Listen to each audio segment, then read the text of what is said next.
Kinwestiyon ni Senate Blue Ribbon Committee Chairperson Ping Lacson ang ilang bahagi ng pinirmahang affidavit ng 18 nagpakilalang dating sundalo. Base sa panayam ng kapuso mo Jessica Soho kay Attorney Levy Baligod, abogado ng mga dating sundalo, umabot daw sa 805 billion pesos na cash ang inihatid sa mga tumanggap o mano ng kinurakot na pera.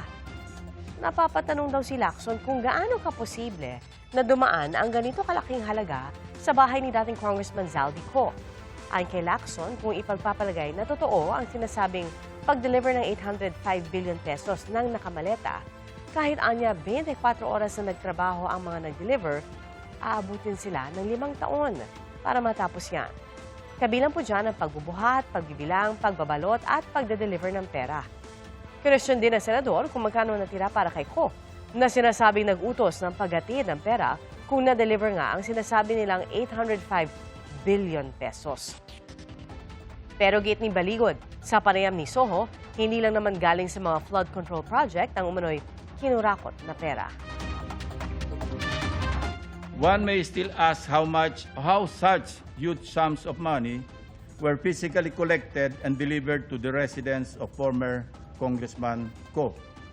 To move this much wealth at a limit of 500 million pesos per day, you would need to make 1,610 deliveries to Saldico's residence or somewhere else. Unloading, unpacking, repacking, reloading, and again delivering to different individual recipients.